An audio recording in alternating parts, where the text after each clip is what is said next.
नमस्कार, मेरा नाम है प्रशांत मिश्रा और आप देख रहे हैं एबी न्यूज़ इंडिया।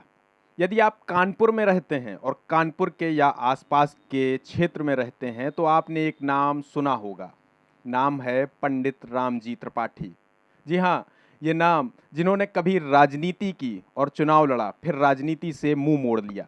आज गाँव गंगा और गरीब की बात करने वाले पंडित रामजी त्रिपाठी के साथ आज हम मुखातिब हैं और कारण इसका कुछ खास है। दरअसल पंडित रामजी त्रिपाठी अपने श्रम राजनीति के 50 वर्ष पूरे कर रहे हैं। ऐसे में आज हम आए हैं पंडित रामजी त्रिपाठी के पास और उनसे जानेंगे कि 50 वर्षों में क्या कुछ बदला। इसके साथ ही उनके जीवन के तमाम अन्य पहलुओं पर भी बात करेंगे और बात गाय की भी करेंगे, बात गंगा की भी करेंगे और बात गरीबों की भी करेंगे। पंडित जी, आपका पहले तो बहुत स्वागत है। धन्यवाद प्रशांत जी। आपके विचार बहुत ही सशक्त है और आज मुझको इस बात पे प्रसन्नता है कि आपने हमारे इस अभियान को समझा है, बहुत ही नज़दीक से छुआ है और आप पहले व्यक्ति हैं इस अभियान को आप बहुत नज़दीक से छू रहे हैं, क्योंकि 50 वर्ष पूरे होने, श्रम राजनीति में 50 वर्ष पूरे होने का सौभाग्य मुझको मिला है।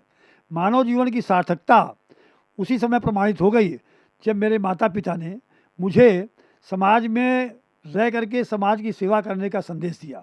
ये मेरे जीवन का संस्कार दिया मेरे माता पिता ने, और उसी समय से छात्र जीवन से मैंने श्री गणेश मेला हुआ और शिक्षा काल में ही मुझे मेरे स्वर्गीय मामा जी गणेश दत्त वाजपेयी जी, उस समय श्रम मंत्री थे उत्तर प्रदेश शासन में, उन्होंने कहा कि एक बहुत महत्वपूर्ण जीने का एक तरीका है ये, जो श्रमिकों की सेवा है।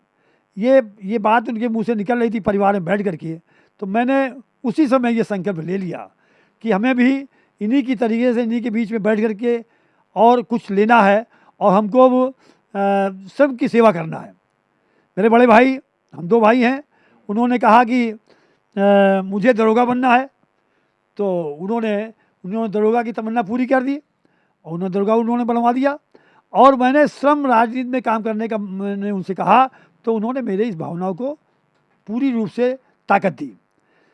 1972 में उन्हीं के इशारे पर शिक्षा जीवन में, शिक्षा काल में ही मैंने असंगठित उद्योगों के श्रमिकों के साथ काम करने का बीड़ा उठा लिया और धीरे धीरे मैंने देखा कि उनके बड़े संकट हैं, उनके पास कुछ कहने को नहीं है। और ये बात जब वो कहा करते थे कि मजदूर भगवान होता है, इसको ध्यान रखना भांजे, तो मैंने उस बात को बड़ा ही गंभीरता से लिया कि भगवान क्यों होता है। तो उन्होंने कहा भगवान इसलिए होता है कि जब कोई काम हो जाते हैं, तो अच्छे काम हो जाते हैं तो लोग भगवान को दुआ देते हैं, और ख़राब बात हो जाते हैं, कोई दुर्घटना हो जाती है, उसमें मृत्यु हो जाती है, तो उस व्यवस्था को दोष दे देते हैं कि ट्रक से मरा, ट्रेन से मरा, बस से मरा, इस तरीके से दोष दे देते हैं। इसलिए भगवान जो है वो, और दूसरी बात ये होती है कि जो सारे मज़े से दूर है वही मजदूर है। ये 2 बातें हमारे जहन में आईं और उस प्रारंभ काल में, उस प्रारंभिक जीवन में ऐसी महत्वपूर्ण बिंदु को लेकर के जब मैं चला, तो कुछ दिन बाद मैंने मुझे रोडवेज की नौकरी का सेवा का अवसर मिला। असिस्टेंट सहायक OAG सेकंड बन गया, और उसमें एक बहुत बड़ी समस्या आई कि वहाँ पे लगभग 3500 कर्मचारी काम करता था इसी केंद्रीय कार्यशाला में जो रोडवेज का है। और वहाँ पर उस समय 3 बसें 4 बसें तक बनती थी रोज़, और एशिया का सबसे बड़ा कारखाना ये था रोडवेज का।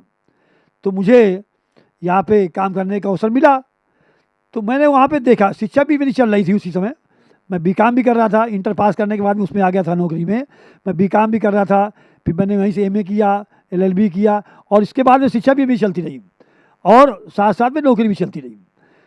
फिर हुआ ये कि एक दिन इसमें, उस समय उत्तरांचल हमारे यहीं इसमें उत्तर प्रदेश में ही था, उस समय बाहर के लोग ज़्यादा आते थे यहाँ पे, नौकरी पे थे, पूर्वांचल के थे, पश्चिम के थे, उत्तराखंड के जो हरिद्वार नैनीताल के थे, इस तरह के बाहर के लोग थे, और त्योहारों में ही वो घर जाते थे। तो उस समय एक अधिकारी से, एक नेताजी का कुछ वहाँ के जो यूनियन नेता थे, उनसे कुछ विवाद हो गया, उन्होंने कहा कि हम दिवाली का त्यौहार था, उन्होंने कहा किसी स्थिति में हम पेमेंट नहीं देंगे, तनख्वाह नहीं देंगे। अब सारे मजदूर निराश हो गए और निराश होकर के उनको जाना था अपने अपने गांव, अपने अपने घरों में त्यौहार मनाना था। साल में 2 बार केवल जाते थे, दिवाली और होली। पूरा परिवार उनका प्रतीक्षा कर रहा है, लेकिन पैसे के भाव में जाएँ तो कैसे जाएँ वो। तो जिस समय मैं वहाँ पहुँचा तो वो शाम को बड़े हताश थे, 4 बज गया था। उस समय आप क्या नौकरी कर रहे थे? नौकरी कर रहा था मैं वहाँ बड़े हताश थे और मैं मेरे तेवरों से बड़े पसंद रहते थे वो लोग। चलो नए लड़के हैं, चलो इनसे बात किया जाए, सारे नेता तो फेल हो गए हैं। तो मेरे पास आए वो लोग, बोले कि यदि आप चाहो तो हम लोगों को तनख्वाह मिल जाए और दिवाली जो है ये सकुशल हो जाएगी। तो हमने कहा बात तो ठीक है ये, तो ऐसा क्यों हो रहा है। तो कहना एक अधिकारी को नेताजी ने गंदे शब्द कह दिए हैं, उसने कहा आज मैं किसी दशा में पेमेंट नहीं दूंगा, अब नेताजी से ही पेमेंट लो। तो हमने कहा भाई इतनी बात है। कल हाँ इतनी बात है, और वो देगा नहीं किसी दशा में, जिद्दी अधिकारी है। तो हमने कहा अच्छा चलो ठीक है देखते हैं। तो मैं चला गया। मैंने अपने साथ 3 नौजवान जो हमारे साथ भर्ती हुए थे, मैंने उनको भी ले लिया, 3 लोग, और जाके मैं उसके कमरे में चला गया। और कमरे में जा कर के वो अपने बिना पूछे, और जब मैं गया तो मैं कुर्सी मैंने खींची, बैठ गया। हमने कहा भाई आप इसमें पेमेंट के रजिस्टर में दस्तखत क्यों नहीं कर रहे हैं। तो उसने चश्मा उतारा, बोला कि आप कौन होते हैं, आप क्या करते हैं, आप कैसे घुसाए यहाँ पे, कैसे, बड़े तेवर से बात किया उसने। हमने कहा देखिए मानवता प्रथम है, इसके बाद आप अधिकारी हैं, और अधिकारी इसीलिए बनाए गए हैं कि आपके अंदर मानवता होनी चाहिए। उनका त्यौहार कल परसों से वो पहुँचे, परसों उनका त्यौहार है और आज उनकी छुट्टी हो गई है, और साल में 2 बार जाते हैं, और आप पता नहीं क्यों इस पर नाराज़ हो गए हैं, आप क्यों नहीं दे रहे। कल तुम कौन होते हो कहने वाले। हमने कहा मैं भी एक कर्मचारी आपका हूँ, और अब में सीधी सीधी बात यह है कि आप इसको दस्तखत करेंगे, कल नहीं करेंगे तो क्या। तो हमने कहा बंद करो सिटकनी। तो 3 दरवाजे थे उसमें, मैं तीनों में सिटकनी बंद करा दी मैंने। देखो मैंने ये काम किया, अपराध किया है, और बंद करा दी। और हमने कहा श्रीमान जी दस्तखत करिए, ये पहली भाषा सुन लीजिए हमारी। तो उन्होंने कहा कि ये दस्तखत तो क्या कहते हो, तो भी बड़ी ज़ोर से बोला। तो हमने कहा मैं वही करने जा रहा हूँ जो तुम कभी कल्पना भी नहीं कर सकते हो। तो मुझे लगा कि इसको मारना पड़ेगा मुझे, लेकिन दस्तखत तो मैं कराऊँगा, जायज़ बात है, ये सत्य बात है। क्योंकि परिवहन मंत्री जी ने वहाँ से पैसे भी भिजवा दिए थे कि त्यौहार में सबके पैसे आ जाने चाहिए, लखनऊ से मुख्यालय से, तो पैसा भी आ गया था। तो हमने कहा ये तो अन्याय कर रहा, तो ये धर्म युद्ध है। तो धर्म युद्ध लड़ने का शुरू से ही अभ्यास में था, क्योंकि भय बिन होय न प्रीत, हो न प्रीति, और माता पिता के संस्कार थे। तो उन्होंने ये मुझे धर्म युद्ध लड़ने के लिए कहा, तो मैं उसमें प्रवेश कर गया और मैंने जबरन उससे दस्तखत करा दिए, और दस्तखत करा के उस रजिस्टर को मैंने बाहर भिजवा दिया। कहा बैठ इसी जगह यहीं बैठ, तुम भी बैठोगे हम भी बैठेंगे, और जब तक पेमेंट नहीं बटेगा तब तक न तुम जाओगे न हम जाएंगे, और न तुम बाथरूम जाओगे न हम बाथरूम जाएंगे। दोनों बातें हो गई। बोले बाथरूम जाएंगे, हम कहा नहीं जाओगे। फिर थोड़ी देर बाद उनकी बाथरूम कुछ तेज हो गई, तो उन्होंने कहा कि नहीं हमको आप जाने दीजिए। तो हमने कहा 2 लड़के मैं वहीं कह, मैंने अंदर बाथरूम था, मैंने भेज दिया, तो वो वहाँ चले गए। कुल मिला करके ऐसी स्थिति आई कि उनको वहाँ पे हमने किसी भी स्थिति में प्रवेश बाहर निकलने नहीं दिया, और बाथरूम होने के बाद फिर हमने उनको बाहर बुला लिया, वहीं अंदर बुला, ऑफिस बुला लिया। परिणाम ये हुआ 4.5 घंटे में सारा पेमेंट सब कर्मचारियों को मिल गया। जब सारे कर्मचारियों को भुगतान हो गया, अंधेरा हो गया, रात हो गई। तो उस समय मैंने उससे कहा, हमने कहा आप बड़ी ईमानदारी से तुम जा सकते हो। चले गए, वो जा सकते हो तो चले, वो गए नहीं हमारे सामने, तो बैठ गए और बोल कुछ नहीं रहे थे। मैं चला गया, हम कहा ठीक है तुम नहीं जा रहे हो तो मैं जा रहा हूँ। तो मैं उठा और चला गया। सब लोग जिंदाबाद कर रहे थे, मेरी जय जयकार करते, वो सब चले गए, मैं भी चला गया। सवेरे जब मैंने अखबार पढ़ा तो उसमें मेरे ऊपर डकैती का मुकदमा लिखवा दिया। इतना रुपया, जितनी तनख्वाह बटी थी उतना रुपया रामजी त्रिपाठी बाई नेम 3 अज्ञात लोगों के साथ में डकैती, 4 अज्ञात लोगों के साथ में मुझे मेरा पैसा उन्होंने ले लिया, डकैती मुकदमा लिख गया बाई नेम। तो अब ये हुआ तो मैं गया अपने मामा जी के पास, क्योंकि मंत्री थे वो, वहीं फटकापुर में रहते थे। तो हमने कहा कि ऐसा मामला हो गया है दद्दू, अब हम तो, अरे बोले तुम यहाँ कैसे आ गए, तुम तो मुलजिम हो, तुम तो डकैती की मुलजिम हो, तुम यहाँ कैसे आ गए। तो हमने कहा आप राजमंगल पांडे हमारे परिवहन मंत्री हैं, उनसे बोल दीजिए तो उनसे मिल ले, सही बात उनको बता दें क्या बात है ये, और पहले सही बात आप हमारी सुन लीजिए। तो उनको सुनाया, लेकिन सुनाने के बाद में उन्होंने कहा कि तुम जल्दी जाओ ना, तुमको गिरफ्तार करा देंगे। तो हमने कहा पांडे जी से तो बोल दो। तो उन्होंने कहा कि अब त्यौहार बाद। तो त्यौहार भर मैं फरार रहा, मेरे यहाँ पुलिस की दबिशें शुरू हो गई, तो मैं घर बार छोड़ के भागा। लेकिन मेरे साथी कर्मचारी जो हैं उन लोगों ने त्यौहार खूब मन से मनाया, तो मुझे बड़ी प्रसन्नता रही है। तो मैं किसी कर्मचारी के यहाँ रात में रुक गया, जिसके यहाँ तनख्वाह मिली थी, तो उसके यहाँ मैं त्यौहार हमने मनाया। हमें खूब खाने को मिला, बढ़िया बढ़िया मिठाई ठाई वहाँ पे, और मैंने उसी के यहाँ दीपक जलाए। खैर वो बात पूरी हो गई। जब त्यौहार समाप्त हुआ तो पुलिस तो मेरी इंतजार ढूंढ ही रही थी मुझको, क्योंकि सरकारी खजाना वाला मामला था उसमें, तो डकैती का मुकदमा था। तो मैं सीधे पांडे जी के पास गया, हजरतगंज में उनकी कोठी थी, राजमंगल पांडे जी के पास परिवहन मंत्री थे। तो मैंने उनके पास गया सवेरे और जा करके उनसे अपनी निवेदन किया। तो उन्होंने भी यही कहा कि तुम तो मुलजिम हो, तुम यहाँ कैसे आ गए, इसको गिरफ्तार करो। किस सन की यह बात कर रहे हैं? ये उसी समय बात है, ये 74 की। जी 74 के। उस समय मंगल सिंह, वो मंगल पांडे थे परिवहन मंत्री। मंगल पांडे परिवहन मंत्री थे। तो मैं उसी समय, तो पुलिस आकर के उन्होंने हमको, उनके जितने सैडो फैडो थे सब हमको पकड़ लिए और ले जाने लगे। जैसे वो बाहर ले जाने लगे हमको, तो मैं पीछे पकड़े था, सही था, अच्छा था। तो मैंने कहा देखिए सुनिए, मेरी बात सुन लीजिए, मुझे फांसी दे दीजिए, लेकिन हमारी बात तो सुन लीजिए। तो उन्होंने मेरी बात को, जब मैं काफ़ी दूर निकल गया तो उन्होंने हाथ से इशारा किया कि इसको भेजो, क्योंकि बाहर एक झोपड़ी बना के उसी में बैठते थे, अपना लगाते थे, तो वहाँ से दिखाई पड़ता सबको। तो वहीं से उन्होंने बुलाया, तो हमने कहा तो बुला रहे हैं मंत्री जी। तो खैर सिपाही उन्होंने भी देख लिया, दौड़ के एक सिपाही और भी आ रहा था, वो आया, उसने हमको ले गया। तो मंत्री जी ने फिर हमको सुना, तो मैंने जो सत्य था मैंने बताया। हमने कहा मैंने इस तरीके से पेमेंट नहीं हो रहा था, पूर्वांचल के लोग थे, त्यौहार में जाते हैं, पश्चिम के लोग थे, बड़े बड़े दूर के लोग, 3500 कर्मचारियों का मामला था, उनके जुड़े परिवारों का लाखों का कर्मचारी का सदस्यों का मामला था, त्यौहार नहीं हो रहा था, आपने पैसा भेज दिया था, इसने जबरन अपने पद का दुरुपयोग करके तक नहीं दे रहा था। मैंने उसकी सिटियाँ नहीं बंद की, सब पूरे मैंने कहानी बताई। और यदि वो तस्कर न करता तो मैं उसको मारता भी, और दस्तखत तो मैं कराता और पेमेंट में बंटवाता। तो मेरी इस जायज़ बात को सुन करके बड़े प्रभावित हुए, बोले यही है सत्य।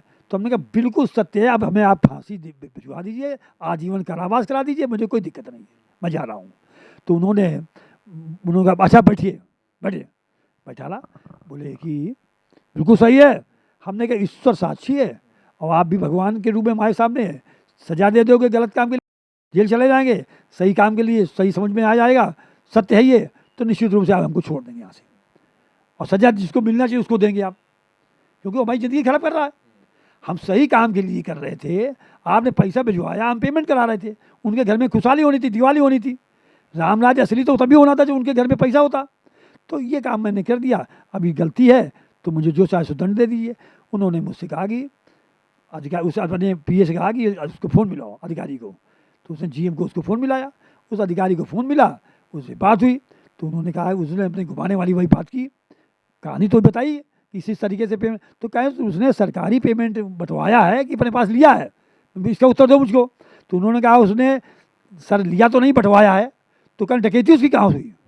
यदि वो अपने घर ले जाता सारा पैसा तुमसे तो डकैती होती है। इसका मतलब तुमने अपनी तानाशाही करना चाहती हो। अच्छा एक काम करो, एसपी से मिल करके तुरंत इसके मुकदमे को समाप्त कराओ तुरंत, और इसकी नौकरी बहाल करो, और अपना सस्पेंशन टाइप करके हमारे पास लेके आ जाओ शाम तक। यदि नहीं आते हो तो तुम्हारे खिलाफ मुकदमा यहाँ से काम कर दूंगा। ये पांडे जी ने एक हमको न्याय दे दिया, और फिर हमको बैठा के उन्होंने चाय पिलाई, ये बहुत अच्छे लड़के हो, इसी तरीके से काम करो। हमने कहा मैं उनका भांजा भी हूँ, दद्दू का मैंने नाम लिया गणेश दत्त वाजपेयी जी का। तो हमने उनसे कहा भी था, उनके पास मैं गया भी था, मैंने फिर कहानी सुनाई। तो उन्होंने कहा हम ठीक है बात करेंगे। पहले तो उन्होंने कहा इसको पकड़ ले लो, गिरफ्तार करो। तो बोले, तो हंसे खूब, बोले देखो हम लोग ईमानदारी से जीते हैं, यही बात सत्य है कि तुमने ईमानदारी की, हम लोग हैं, हम लोग सरकार में रहे कोई बेईमानी नहीं करना चाहते हैं, ये शब्द थे उनके। और आज ईमानदारी के उन्होंने परिचय दे दिया हमको। मैं बहुत प्रसन्न हुआ, मैंने उनको प्रणाम किया, मैं चला आया, मैं यहाँ पे आया, नौकरी मेरी बाल हो गई। इस तरीके से मैं उसी समय से अधिकृत रूप से मजदूरों की सेवा करने के मेरे मन में उत्साह आ गया।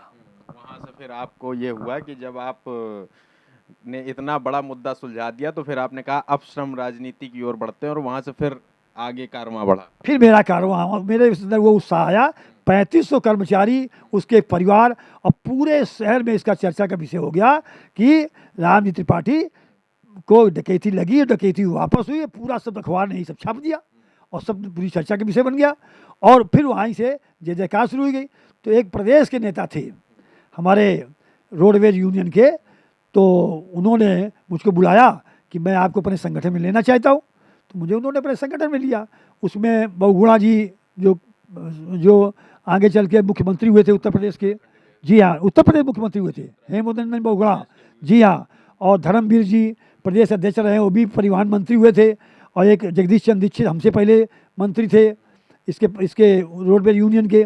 और इस तरीके से कई मंत्री हुई, लेकिन ये सबके कार्यकाल 1.5 साल, 2 साल, 2.5 साल ऐसे होते थे। खैर मुझे बुलाया गया, मुझे उन्होंने अपना प्रदेश का सदस्य, कार्यकारिणी सदस्य बनाया। फिर धीरे धीरे मैंने कानपुर महानगर में, फिर बीच में बड़ी घटनाएं हुई। फिर लखनऊ में एक धरना हुआ रोडवेज का, उसमें मैं गया, वहाँ जेल जाना पड़ा, तो वहाँ भी जेल चला गया मैं सबके साथ में, प्रदेश के पदाधिकारियों के साथ। वहाँ भी बात वहाँ से अच्छा थी। इसके बाद फिर धीरे धीरे मैं आ गया कानपुर महानगर में। एक मोर्चा बना ए क्लास सिटी का, CCA पाने का। कानपुर महानगर घोषित हो गया था, लेकिन कर्मचारियों को CCA नहीं मिल रहा था, सिटी कंपल्सरी अलाउंस जो महानगर के अलाउंस मिलता है। तो सब लोगों ने कहा कि भाई रोडवेज का जब चक्का जाम होता तो भी हड़ताल मानी जाती है। और त्रिपाठी जी कांग्रेस में भी है, और मैं उसमें इंटक में भी अध्यक्ष था, तो कांग्रेस में भी है और इंटक के भी हैं। और इनको यदि इसमें इसका संयोजक बना दिया जाए तो सरकार भी नहीं की है और तेवर भी नहीं किए हैं और रोडवेज भी नहीं का है। तो सारे डिपार्टमेंट, तो कचहरी से लेकर महापालिका से लेकर लगभग 170 डिपार्टमेंट इसमें शामिल हो गए, शिक्षक तक शामिल हो गए, सब शामिल हो गए। और 1,20,000 कर्मचारी शिक्षक इसमें हो गया। पहले 80,000 हुआ, फिर इसके लागे 20,000 हुआ। इस तरीके से संख्या बढ़ी। फिर रोज हम सरसम्मत से हम संयोजक बन गए। फिर आंदोलन शुरू हुआ। फिर नगर निगम में भयंकर भीड़ से सब लोग अपने अपने आज जुलूस लेकर के आते थे, CSA से, कानपुर विश्वविद्यालय से, हर जगह से, कचहरी से, दीवानी कर्मचारियों से, कलेक्ट्रेट से, रोडवेज से, लेबर ऑफिस से, DI ऑफिस से, सारे विभागों से लोग जुलूस लेकर नगर निगम में आते थे। और वहाँ पे हम दूसरे दिन फिर कार्यक्रम देते थे। इस तरीके से करीब 20 दिन हमारा ये आंदोलन चला और सड़कों पे भी चला। कलेक्टर को भी मैंने, उत्तर कानपुर महानगर के कलेक्टर से भी मैंने बताया, भीड़ लगे प्रदर्शन करने गया।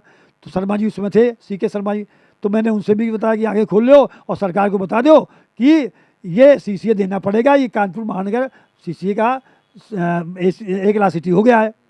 लेकिन उन्होंने बेचारों ने कुछ किया, लेकिन मुख्यमंत्री उसमें वीर बहादुर सिंह थे। 26 जनवरी को कांग्रेस की यात्रा हमेशा आज़ादी के बाद में यहाँ पर कांग्रेस का 26 जनवरी 15 अगस्त में झंडारोहण करने मुख्यमंत्री आते थे। वीर बहादुर सिंह मुख्यमंत्री थे। ये आपको हम बता दें दर्शकों को, ये वो किस्सा पंडित जी बता रहे हैं जिस दौरान मुख्यमंत्री का आगमन होना था और इन्होंने हेलीकॉप्टर उतरना नहीं दिया था। ये कार्यक्रम जरा विस्तार से बताइए। बहुत बड़ी गहराई में यहाँ पहुँच गए। हम तो नहीं कहना चाहते थे, लेकिन चलिए ठीक है। फिर उसके 25 जनवरी को हमने मेस्टन रोड में एक सभा की। सभी कर्मचारी वहाँ पे हजारों की तादाद में इकट्ठा हो गए। बड़े चौराहे तक, मेस्टर रोड मंदिर से लेकर के बड़े चौराहे तक बिल्कुल खचाखच भरा। और माइक आइक सब लग गए थे। कर्मचारी बड़ा उत्साही था। और मैंने वही घोषणा कर दी कि मुख्यमंत्री जी यदि ये आज रात तक घोषणा नहीं करते हैं और कल अपनी सभा के 3 बजे तक घोषणा नहीं करते हैं, तो हम लोग वहाँ एकत्र होंगे और वही फैसला सुना देंगे। तो चूंकि कांग्रेस में मैं था ही उसमें, तो मैं मंच पे भी था। नरेश चंद्र चतुर्वेदी, सब बड़े बड़े नेता वहाँ पे दिग्गज सब वहाँ थे उस मंच पे ऊपर, सब सांसद बड़े बड़े कर रहे, हम भी मंच पे था। तो उसी समय मेरा बनाया, हमारे कर्मचारी सब पहुँच गए और बिल्कुल ये जेल भरो आंदोलन की रूपरेखा पहुँच गए। मैंने यही कहा था, हमने जेल भी जाना पड़े तो जेल जाना होगा। तैयार हो गए। फिर परिस्थितियाँ बदली। तो वो DM साहब ने कहा कि मुख्यमंत्री जी वहाँ से चल चुके हैं, बताइए क्या यहाँ हो रहा है। तो प्रदेश शहर के अध्यक्ष जी थे वहाँ पे, प्रदेश के भी अध्यक्ष थे, सब लोग कांग्रेस के सब यहाँ मौजूद थे उस मंच पे। तो उन्होंने कहा कि त्रिपाठी जी क्या कहना चाहते हो। हम कुछ नहीं करना चाहते, पहले आप पूछ लीजिए, मुख्यमंत्री जी ने घोषणा कर दी है कि CCA को मिल गया। तो कहेंगी ये तो अभी कुछ नहीं हुआ है। तो उनका नहीं हुआ है तो कहें उनका देखो हेलीकॉप्टर आ गया। तो हमने कहा फिर आप सूचना भेज दीजिए कि वापस हो जाए, यहाँ पे सुरक्षा कोई गारंटी नहीं है, ये मैंने कह दिया। तो कहें कि हमने कहा ना, यदि सीसीए नहीं देंगे तो भाई इनका हेलीकॉप्टर यहाँ उतरने नहीं दिया जाएगा। ये हेलीकॉप्टर हमारे कर्मचारियों के छाती पर उतारे, हम स्वीकार कर लेंगे, लेकिन बिना सीसीए के नहीं है। बहुत दिन हम लोग हो गया, हम इन्हीं के अंग हैं, सरकारी कर्मचारियों के नेता हैं, इन्हीं के अंग हैं, ये सब इन्हीं के सरकारी कर्मचारी हैं। खैर वो हेलीकॉप्टर वहाँ से वापस हुआ। फिर जब वापस हुआ और वीर बहादुर सिंह मुख्यमंत्री का हेलीकॉप्टर वापस होना, उस समय वीर बहादुर सिंह का जलवा बहुत हाई ऊंचा था। क्या बात था, केंद्र में सरकार थी हमारी, वहाँ पे प्रदेश में जलवा था वीर बहादुर सिंह जी का। वापस हुआ, उन्होंने वहीं से कह दिया कि जो इसका नेतृत्व कर रहा है सबसे पहले उसके ऊपर NSA लगाऊँ, रासुका लगाऊँ। अब रासुका हो गई, तैयारी हो गई पूरी, फिर हो गया मामला। तो जब हमको मालूम हो गया रासुका लग रही है, तो मैंने वहीं से मीटिंग को भंग कर दिया, सब सभा को, और भंग करने के बाद बल्ली बाँस वहाँ से सब गिराए गए और सीधे सीधे मैं फरार हो गया, वहाँ से निकल पड़ा। और निकलने के बाद मैंने वही घोषणा कर दी, कल से जेल भरो आंदोलन शुरू, और कल कचहरी पे जेल भरो आंदोलन शुरू हो जाएगा। ये मैंने दे दिया, तो प्रेस वालों ने भी सब छाप दिया, कायदे सबने, और ये संदेश हमारे कर्मचारियों तक पहुंच गया। हजारों कर्मचारी कचहरी गेट पे आ गया। और सिटी मजिस्ट्रेट मुझे याद है, एक शुक्ला जी थे, लक्ष्मीकांत जी, और कोतवाल सेठ जी थे, और लोहा सिंह एक दरोगा थे, लोहा सिंह कहते थे उनको, पता नहीं नाम था, उनके भाई भी यहाँ CO नंदलाल सिंह थे, लोहा सिंह नाम से चर्चित थे। कुत्ता लेके चलते थे, बड़ा तगड़ा, और 6 फुट लम्बा था, बड़ी बड़ी मूछें थी। और पुलिस पढ़े लिखे कम थे, लेकिन अंग्रेजी भी बहुत कम पढ़े लिखे थे, लेकिन वो मारने पर बड़ा विश्वास था उनको। तो बड़ी लंबी लाठी लिए, कुत्ता लिए, कर्मचारियों पर दौड़ा देते थे वो। तो वो लगाए गए। मेरे यहाँ रात में फिर दबिश हुई गिरफ्तारी के लिए, तो मैं घर में था ही नहीं। जगह जगह जहाँ हमारे मित्रों के ठिकाने थे वहाँ दबिश हुई, वहाँ भी मैं नहीं मिला। फिर मैं अपने गुप्त रूप से मैं अपने एक गाड़ी में, बंद गाड़ी में, मैं कचहरी गेट पे आया। वहाँ हजारों लोग इकट्ठा थे, सब चारों विभागों, सब महिलाएं, नगर निगम की झाड़ू पंजाली इकट्ठा थी, सब। उसी समय हमारा आंदोलन था। तो मैंने कचहरी गेट के सामने ही मैंने आंदोलन में मैं कूद पड़ा। और जैसे मैं कूद पड़ा और मुझे दो हाथ करने पड़े, दो हाथ करने पड़े। अब वो संसदीय भाषा तो मैं प्रयोग नहीं करूँगा, करने पड़े। और जैसे मैंने करने पड़े, तो मैं एक बात का धन्यवाद देता हूँ, उसी भीड़ में मेरा एक साथी जो कचहरी दीवानी कर्मचारियों का महामंत्री भी था, भाई विजय श्रीवास्तव, वो उससे अपने 40-42 नौजवान पेशकारों के साथ में वो कूद पड़ा उसी लाठियों के बीच में। उसके सर पे लाठी लगी, और उस लाठी के में निकला हुआ खून मैंने अपने हाथ में लिया, और उसको चपका करके मुझे किस समय ट्रक में फेंका गया ये हमें नहीं मालूम है। हम सबको फेंक दिया गया उसके अंदर, और फिर गिरफ्तारियाँ शुरू हो गई। हमने कहा भाई, एक नारा हमने जोड़ दिया कि अब भी जिसका खून न खोला है, खून नहीं वो पानी है, हम अपना अधिकार मांगते, नहीं किसी से भीख मांगते। इस नारे को लेकर मैं चला। आप विश्वास करेंगे मिश्रा जी कि आज़ादी में भले क्या हुआ है ये हमें नहीं मालूम है, लेकिन अभी तक ऐसा नहीं हुआ कि कोतवाली में मैं जब घुसा हूँ तो पूरा का पूरा मजमा, एक तो पुलिस ने सैकड़ों लोगों के पैर हाथ तोड़े, लाठीचार्ज हुआ, लेकिन हजारों लोगों का काफिला कोतवाली में जब मैं घुसा हूँ, मेरा ट्रक घुसा है, फिर हजारों लोगों का काफिला उसके अंदर घुसा। कोतवाली में कोतवाल को वो फाटक बंद करना पड़ा। पहली बार जीवन में मैंने फाटक बंद होते देखा है कोतवाली का। वो फाटक बंद हुआ कि अब अंदर हम नहीं लेंगे किसी को, और हजारों आदमी बाहर खड़ा है गिरफ्तारी देने के लिए। इस तरीके से रात को मेरा चालान हुआ। उनको मालूम होगा कि राजनीतिक पार्टी कानपुर में रखेंगे तो यहाँ पर बड़ी भीड़ रहेगी मिलने वालों की। अब इनको तो रातों रात में ट्रांसफ़र किया गया फतेहपुर। उसमें हमारे साथ में सैकड़ों वहाँ पहुँच गए, फिर सैकड़ों उन्नाव पहुँच गए, सैकड़ों फतेहपुर पहुँच गए, सैकड़ों इधर का जितने आस-पास पड़ोस के जेल थे, रायबरेली, सब जेलों में भेज दिए गए। खैर बड़ा, मैं जब फतेहपुर जेल में पहुँचा, वहाँ आंदोलन ठीक था, चलता रहा। एक मंत्री जी जो आज नहीं संसार में हैं, वो मेरे पास भेजे गए, और ये कहा गया उनसे कि तुमको अब सख्त कांग्रेस के हो, अब तुम्हारी हड़ताल, चूँकि सब जगह ताला बंद है, और कलेक्टर साहब को भी कोई पानी पिलाने वाला नहीं है, सारे विभाग सब बंद हैं, जज साहब के यहाँ कोई खोलने वाला नहीं है, सारे विभाग बंद हैं, महापालिका में झाड़ू नहीं लग रही है, जल निगम में सब जगह, कुछ बिजली विभाग तक बंद है, सारी बंद है स्थिति देख करके। तब इन्होंने देखा कि अब मामला बड़ा सरकार गंभीर है, तो मेरे पास एक चाल उड़ चली। मेरे पास एक भेजा गया दूत जो सरकारी मंत्री था, और मैं नाम नहीं लूँगा कि इस समय वो संसार में नहीं है। उसने कहा कि त्रिपाठी जी तुम कांग्रेस के हो, तुम्हें एमएलसी बनाया जाएगा, ये मुख्यमंत्री जी ने कहा है, अब इस हड़ताल को समाप्त कर दो, तुम ही कर सकते हो। तो मैंने कहा ये एमएलसी क्या होता है ये?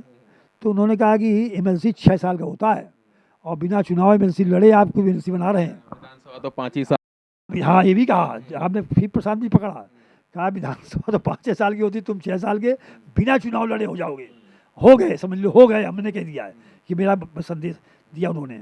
तो हमने कहा यार ये तो, हमने कहा ये 1,20,000 है, ये हमका फुटकर में हम मिलेंगे इनके सामने और रोज रोज मरेंगे, जब हम निकल तो पाएंगे नहीं, हम विधान परिषद में हमेशा बैठे रहेंगे वहाँ, उसकी रक्षा कौन करेगा? हमारी अंतरात्मा मेरी रोज मरेगी कि मैंने इनके साथ गद्दारी की है। तो मेरे माँ बाप ने मुझे गद्दारी नहीं सिखाई है। मेरे पिताजी का कल एक पत्र मेरे पास आया है कि बेटा, मेरे बड़े भाई थाना इंचार्ज थे तो वो लेके आए थे कि बेटा जेल में, कि पिताजी ने लिखा था कि बेटा तुम निश्चित जीतोगे, लेकिन इनके साथ धैर्य के साथ रहना, तुम जीत निश्चित तुम्हारी होगी, तुमको लोग बहुत प्यार कर रहे हैं, तुम इनके साथ इसी बहादुरी से डटे रहना, रास्ता नहीं, और तुमको 10-20 साल रहना पड़े आराम से रहना, लेकिन जब तक जीतोगे नहीं तब तक वहाँ से वापस आने का मन भी न सोचना, और बहुत बहादुरों में तुमको खूब आशीर्वाद दे रहा हूँ। मुझको ये पत्र मेरे पिता ने दिया है, तो मैं पिता मैं की भी दृष्टि में यार गद्दार बन जाऊँगा और इनके भी दृष्टि में गद्दार बन जाऊँगा। तो तुम यार क्या समझते हो, हम तुम जयचंद हो जाऊँगा? तो अब ऐसा नहीं करो मेरे सामने। आपको बहुत बहुत धन्यवाद और मुख्यमंत्री जी को धन्यवाद इन्होंने, लेकिन इस अपना बस केवल थोड़ा परिवर्तन कर दीजिए, जो मेरी मांग व्यक्तिगत समझ रहे होंगे इसको ख़त्म कर दें और ये मांग छोटी सी पूरी कर दें, सीसीएम को दिला दें, हम तुरंत छोड़ दें।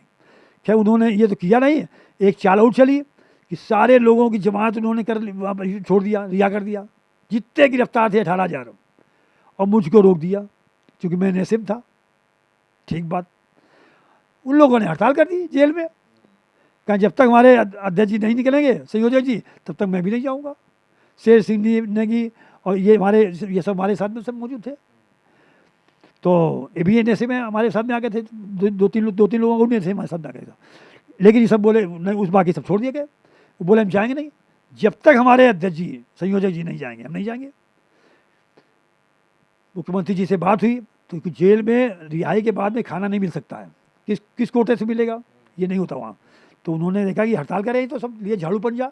फिर मुख्यमंत्री जी से बात हुई, उन्होंने कहा कि ठीक है इनकी जिद ये है। तो हमारे पास लोगों ने कहा कि क्या करेंगे आप? हमने कहा देखो छोड़ तो सकते नहीं हैं, तुम मेरा ट्रांसफ़र फतेह कानपुर कर सकते हैं, तो कानपुर यदि कर दें तो तुम स्वीकार कर लेना, फिर जिद नहीं करना, फिर चले जाना बाहर, फिर बाहर से लड़ाई लड़ना, हम अंदर रहेंगे, कोई दिक्कत नहीं है। तो उन्होंने हमारी बात मान ली, बात बहुत मानते थे हमारी सभी, क्या मान ली सब लोगों ने, यही मुख्यमंत्री पास बात पहुँच गई, उन्होंने हमारा ट्रांसफ़र फतेहपुर कर दिया और फतेहपुर से कानपुर कर दिया, और कानपुर में मैं पूरी पुलिस की गार्ड के भी साथ में, कर्मचारियों के साथ में मैं अंदर प्रवेश हो गया। कुछ दिन बाद में अखंड प्रताप सिंह, फिर एक चाल चली, कुछ फर्जी नेताओं के साथ समझौता, उसमें भी हमने कहा समझौता ठुकराया संयोजक ने, पहले कुछ खुलने लगे बना, तो फिर अखबार में देखा उन्होंने समझौता, आज हमारे बीच में वो साथी नहीं है। मैं उसकी बहादुरी की आज प्रशंसा करता हूँ, भाई प्रमोद तिवारी, वो दैनिक जागरण में थे उसमें, और हमारा साथी जब वहाँ पहुँचा उनके पास लेकर के ये खबर कि समझौता संयोजन ने ठुकराया, तो उसने कहा अपने संपादक जी से कि मेरी नौकरी बहुत चंद दिन की है, लेकिन मैं दावे के साथ में कह सकता हूँ ये जो आया है पैड हमारे पास रामजी त्रिपाठी जी का, ये बिल्कुल सही है। वो जब तक समझौता इनसे नहीं होगा तब तक ये हड़ताल चलेगी।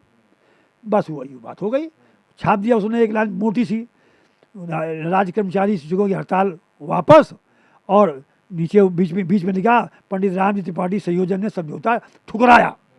मैं प्रमोद तिवारी हमारे जहाँ भी परमात्मा जिस शरीर में हो उनको शांति दे, ऐसा बहादुरी काम उस हमारे समाचार प्रतिनिधि ने किया, मैं उसको बहुत प्रणाम करता हूँ उसके स्वागत भावनाओं का। ऐसे ऐसे लोग हमारे साथ देते रहे हमको, फिर हड़ताल किसी ने खोले नहीं। फिर अखंड प्रताप सिंह जो वहाँ के नगर विकास सचिव थे प्रमुख, और क्या नाम ये SD बागला श्रम सचिव थे प्रमुख, ये दो वीर बहादुर सिंह के पक्के शिष्य थे, भक्त थे, पक्के भक्त थे। इन दोनों को वीर बहादुर सिंह ने भेजा मुख्यमंत्री ने, और ये त्रिपुरेश त्रिपाठी जी DIG यहाँ पे थे, वो हमारे हमको बहुत स्नेह करते थे। ये 3 लोग IPS 2 IS, इन लोगों ने फिर जेल में हमसे अब चर्चा की, मैं NSA में था यहाँ पे, और कहा कि इस तरीके से मुख्यमंत्री जी ने बात मान ली है आपकी। हमने कहा मुख्यमंत्री जी ने बात मान ली है, आपको बहुत बहुत धन्यवाद। और अब सीसीआर पर स्वीकार कर लिया है। और हमने कहा ये 31 दिन की जो हड़ताल हो रही है उसका क्या होगा, इसको जायज़ घोषित करें और वेतन मिलना चाहिए कर्मचारियों को, क्योंकि हड़ताल इन्होंने करवाई, हमने की नहीं है। सरकार ने पहले हमारी बात को मान लिया होता तो हड़ताल हम करते नहीं, तो इन्होंने हड़ताल करवाई है, हमारे तमाम पब्लिक के लोगों को इन्होंने दुख दिया है, इसलिए वेतन मिलना चाहिए इनको। तो बोले ये भी स्वीकार। हमने किसी को भी प्रतिशोध की भावना से उत्पीड़न नहीं किया जाएगा, कहें ये भी स्वीकार। सारी धाराएं वापस ली जाएंगी, तो कहें ये भी स्वीकार। हम कह रासुका ऐसी धारा में क्या आपको वापस लेने का मामला है, बोले आप भी वापस जाएंगे, सरकार लेगी। हम कहा बहुत अच्छी बात है। तो अब तो भाई हमारे पास कोई बचा नहीं, अब तो ये सब बातें हैं तो सही है। तो बोले ये मैं आपको दे रहा हूँ लेके, और मुख्यमंत्री जी के सामने घोषणा हो जाएगी आपकी। तो फिर मैंने अपने जेल से ही मैंने खबर की कि मेरे 5-7 नेताओं को बुलाओ। तो उन्होंने बुलाया, मैं उनके साथ में मुख्यमंत्री, मैं तो कस्टडी में लेकिन उसमें था, उसमें मैं रिहाई उन्होंने नहीं किया। तो बोले कि नहीं मुख्यमंत्री जी के सामने ही आपका आदेश लिया था। हमें चिंता नहीं है, हमें तो ले चलो जेल में, हमें तो आजीवन बना रखे, कोई दिक्कत नहीं, लेकिन आपने सबके वापस कर लिए हैं, ये बस ठीक है। और सीसीए भी दे दिया, क्या नाम 31 दिन का वेतन दिया, बहुत बड़ी बात ये हो रही है। तो हमको तुमने धर्म युद्ध में जायज़ घोषित किया है, मुझे ही प्रसन्नता है। तो मैं गया, मैंने मुख्यमंत्री जी ने कहा भाई इसमें कौन दोषी है, हमने कहा आप। तो हंसने लगे, मैं क्यों, कलेक्टर क्यों नहीं। हम कहा आप राजा हैं, आप जिसको चाहो उसको दोषी बना दो। तो कहे नहीं मैं इस कलेक्टर से मैं बात नहीं करना चाहता हूँ। तो जिसको चाहो उससे बात कर लो, हम तो आपके लिए लाए गए हैं, इसलिए आपके पास बैठे हैं। तो बोले नहीं आप बताइए किसको कलेक्टर बना दें। हमने कहा ये विषय आपका है। तो उन्होंने कहा नहीं रवि माथुर कैसे रहेंगे। हमने कहा कोई दिक्कत नहीं है, जिसको चाहो उसको रखो। हमें ये बताइए कि जिसके लिए आप बागला जी ने और अखंड प्रताप सिंह जी ने जो मुझसे कहा है वो बातें आपने स्वीकार कर रहे हैं। कल मैं तुम्हारी सब बातें स्वीकार कर रहा हूँ, और बोलो तो मेरे अंग हो, कांग्रेस में हो कि नहीं हो। हमको धन्यवाद। आप मेरे कर्मचारी हैं कि नहीं, हमका बिल्कुल धन्यवाद। हमका बिल्कुल आप स्वीकार करें, कल हम बिल्कुल सब स्वीकार करें। तो हमने कहा मैं हड़ताल वापस लेता हूँ, समाप्त करता हूँ यहीं से। पर इतनी बात हुई और हड़ताल सकुशल वापस हुई, रास्ता भी मेरी वापस हुई, और सारे कर्मचारियों का बड़ी आम सभा हुई। आम सभा में मैं जेल छूटा। एक बात बता दें, ये सब हुआ है मेरे माता पिता के आशीर्वाद से और बाबा आनंदेश्वर की कृपा से। मैं सीधे जेल से निकला, 10 हज़ार आदमी हमको जेल में लेने आया था। और चूँकि मैं नित्य जब से मैं कानपुर में आया था 71 से बात, तो उसी से मैं नित्य बाबा आनंदेश्वर का भक्त हो गया था, जाने लगा था उनके शरण में, नित्य जाता था। और उन्हीं की कृपा हुई कि उनको सबको सद्बुद्धि हुई। फिर बहुत बड़ी भीषण भीड़ थी, हज़ारों लोगों की नगरिंग में। फिर रात में मुझे वहाँ पहुँचना था। मैं सीधे चुपचाप मैंने गाड़ी घुमवा दी अपने ड्राइवर से, और हज़ारों का काफिला हमको समझ ही नहीं पाया, वो सब चला गया मोती झील, और मैं चलाया बाबा आनंदेश्वर के यहाँ। मैंने मत्था टेका कि धर्म युद्ध में आपने हमारी विजय की है। इस तरीके से मेरा इतिहास बना। मैं गया भी वहाँ मंच पे, मैंने वहाँ घोषणा की, सब लोग जिंदाबाद करते हुए। मेरा उसका आंदोलन कानपुर महानगर कर्मचारी शिक्षक संयुक्त मोर्चा, फिर 3 दिन बाद पूरा उत्तर प्रदेश पे एक यही संगठन बन गया, उत्तर प्रदेश राज्य कर्मचारी शिक्षक संयुक्त मोर्चा बना। और फिर 22 दिन की हड़ताल उत्तर प्रदेश की हुई। वो हड़ताल इस बात पे मैंने की, उसमें था ये कि केंद्र के बराबर राज्य कर्मचारियों को वेतन मिलना चाहिए। वो 22 दिन हड़ताल चली, उसमें भी सब गिरफ्तारी हमारी सब मामला होता रहा। कुल मिला करके इस तरीके से हमारा प्रमोशन होता चला गया। फिर लखनऊ जेल चले गए हम, इस तरीके प्रमोशन। फिर निगम महासंघ हुआ, 64 कारपोरेशनों का चुनाव हुआ, उसका भी मैं चुनाव लड़ा, मैं उसमें भी अध्यक्ष हो गया। फिर मुझको लोगों ने कानपुर टेक्सटाइल में बुला लिया, फिर मैं टेक्सटाइल में प्रवेश कर गया। टेक्सटाइल में एक नेताजी ने हमारा बड़ा विरोध किया, कपड़ा मंत्री के यहाँ मामला गया, उन्होंने मेरा विरोध किया। इस तरीके से तमाम विरोध होते रहे, मुझे कोई परवाह उसकी नहीं रही। और मैंने ये सब सारी चीज़ों को मैंने स्वीकार किया। लेकिन मुझे ये लगा कि अब हमें यही धर्म युद्ध को करना है, जिस युद्ध को देखा है। मुझे BIC का आंदोलन करने का सौभाग्य मिला। 90 दिन का मैंने BIC का आंदोलन किया, 90 दिन का इतिहास। मुझे फतेहगढ़ जेल भेजा गया, मेरा प्रमोशन हो गया, उसका ही बड़ा इतिहास है। आपका कैमरा रुक जाएगा, इतना लंबा इतिहास है। फिर दूसरे चरण में आप देखना, क्योंकि ये इतिहास मुझे बनाने का परमात्मा ने सौभाग्य दिया है, माता पिता के आशीर्वाद से। और अब मुझे जब मैंने 90 दिन की हड़ताल मेरी हुई, कपड़ा मंत्री ने कहा राम जी मुझे सुशीला रोती जी याद धरती पे नहीं है, लेकिन मेरी हड़ताल को उन्होंने देखा कि 32 साल से उन कर्मचारियों की ग्रेडिंग नहीं हुई थी, तनख्वाह नहीं बढ़ी थी बीआईसी की, मुझे उस आंदोलन में कूदने की जरूरत थी, उसी वेतनमान में चल रहे थे 32 साल से, अधिकारियों को पैसा मिल गया था, कर्मचारियों को नहीं मिल रहा था, मैं कूद पड़ा उसमें, टेक्सटाइल लेबर यूनियन माध्यम बीआईसी कर्मचारी संघ के माध्यम से मैं कूद पड़ा, मुझे दर्द हुआ। फिर कपड़ा मंत्री ने कहा रामजी त्रिपाठी आप गुंडे हैं दिल्ली में, तो मुझे बर्दाश्त नहीं हुआ, बर्दाश्त नहीं होता था मुझे, बस मेरी दिक्कत यही है। उन्होंने कहा आप गुंडे हो, तो हमने कहा रामजी त्रिपाठी गुंडे हैं, तो कपड़ा मंत्री भी महागुंडा है, तो उन्होंने कहा अच्छा तुम मुझको कह रहे हो, हमने कहा मुझको कह रहे हो। समय कौन थे कपड़ा मंत्री? वेंकट स्वामी, एक नेताजी के प्रभावित मंत्री थे वो नेताजी ने कहा टेक्सटाइल में रामजी त्रिपाठी को ध्वस्त करना है। ध्वस्त तो परमात्मा करता है, मनुष्य थोड़ी करता किसी को, मनुष्य की औकात नहीं किसी को ध्वस्त कर ले, केवल वही करता है जाको राखे साइया मार सके ना कोई और बाल बाका कर सके जो जग बैरी होए। जो तो तमाम मांगे स्वीकार और श्रमिकों को पंडित रामजी त्रिपाठी बतौर नेता स्वीकार हो गए। इस तरीके से आपका 50 वर्षों का कार्यकाल अभी तो बहुत बाकी है। हाँ जी जी, निश्चित तौर पर बाकी है, लेकिन हम 4 बार तो NSA में प्रवेश हुआ है, 31 बार जेलों में प्रवेश हुआ और विदेश में जाने का सौभाग्य मिला, खूब वहाँ चांदी के मेडल मिले मुझे विदेशों में, मुझे सब सौभाग्य मिला, खूब जेल की यात्रा हुई, खूब उसकी यात्रा हुई और खूब रेल की यात्रा हुई, खूब बसों की यात्रा हुई, सब कुछ हुआ है। लेकिन मेरे जीवन में एक सबसे महत्वपूर्ण विषय रहा कि अब 2003 में चुनाव भी लड़ा और चुनाव में मैंने किसानों में को 30 साल से बम्बे में पानी नहीं आ रहा था चौबेपुर विधानसभा में, उस बम्बे को हमने खुदवाया। हमने क्या खुदवाया, परमात्मा हर हर महादेव कृपा थी और उसी कृपा से मुझे प्रमुख सचिव मिल गए और वो कागज में बम्बा बहते थे, पैसे सब डकारते थे। प्रिंसिपल सेक्रेटरी मेरे साथ आए वहाँ से, क्योंकि सारे निगमों का मैं प्रेसिडेंट था, सारे IASओं की मेरे ऊपर श्रद्धा थी, प्यार था, लोग जानते थे कि रामजी त्रिपाठी ईमानदारी लड़ाई लड़ते हैं। साउथ इंडियन एक प्रिंसिपल सेक्रेटरी आए, वो हमारे साथ मुआयना उन्होंने किया, उन्होंने कहा कि हम सब बम्बों में पानी बहाएंगे, ये तो सूखा पड़ा हुआ बम्बा 30 साल से कागजों में पैसा लुट रहा है, देखिए आप बेईमानी। उस समय वो कौन से वो बिल्हौर विधानसभा की बात? चौबेपुर विधानसभा। हाँ, तो मैं उसमें निर्दलीय कूद पड़ा मैदान में और आपका चुनाव चिन्ह नगाड़ा था। हाँ, ये कौन से वर्ष की बात है? ये शायद 2002 की बात है, 2 या 3 की बात है। और उसी दौरान एक हादसा होता है और जिसमें एक तमाम चेंज आता है और आपकी हार होती है। संतोष शुक्ला जी की मृत्यु होती है और उसमें सब हमारे लोगों ने काम को भूल गए, संवेदना में आ गए, तो अच्छी बात है, कोई बात नहीं। हमें तो बहुत प्रसन्नता है इस बात की कि लोग संवेदना से जुड़े रहे हमेशा जीवन में, हर संवेदना से जुड़ता अच्छी बात है। और उनकी मृत्यु होने पर ये सब संवेदना, मैं चुनाव हार गया, कोई भी तक चुनाव नहीं हारना था। मैंने वो जो काम हुआ बम्बे का काम, मेरा चुनाव हारना नहीं हुआ, मेरा चुनाव जीतना हुआ। मैं चुनाव कांग्रेस में भी मुझे 45 टिकट से चुनाव में लड़ाया गया था, 45,000 वोट मिला, मैं चुनाव हारा, तो मैं चुनाव नहीं हारा। भगवान की मेरे ऊपर बड़ी कृपा हुई, अपार कृपा हुई।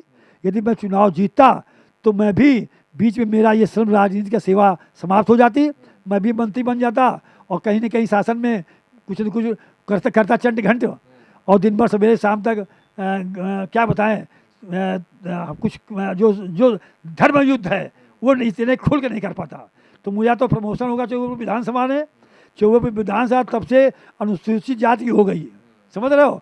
लेकिन मेरा क्या प्रमोशन हो गया, मेरा प्रमोशन ये हो गया कि मैं बम्बा से गंगा में आ गया। बम्बा से गंगा में आ गया और मैं गंगा आंदोलन का राष्ट्रीय संयोजक हूँ। देश के शंकराचार्य बड़े बड़े मनीषियों ने, देखिए 5 संवर्ग होते हैं समाज में, साधारण जनता होती है, इससे बड़े होते हैं अधिकारी, अधिकारी से बड़े होता है नेता, नेता से बड़ा होता है संत और संत से बड़ा होता है परम संत। तो मुझे गंगोत्री से लेकर गंगा सागर तक जाने का सौभाग्य मिला। गंगा प्रदूषण मुक्ति अभियान में 2-2 महीने प्रयाग ऐसे स्थान में रहने का संतों के बीच सौभाग्य मिल रहा है, कुंभों में सौभाग्य मिल रहा है और गंगा आंदोलन को खूब नज़दीक से लड़ने का सौभाग्य मिला। और अविरल गंगा और निर्मल गंगा का नारा पूरे भारत में जो स्वीकार किया गया है, वो परमात्मा ने मेरे द्वारा इस शब्द को शुरू कराया है। और मैं समझता हूँ, एक हमारे साथी महेश शर्मा जी थे, जागरण अखबार में उस समय थे, उन्होंने कहा त्रिपाठी जी अब आप अविरल गंगा निर्मल गंगा का कोई के लिए काम करिए। मुझे बहुत अच्छा लगा।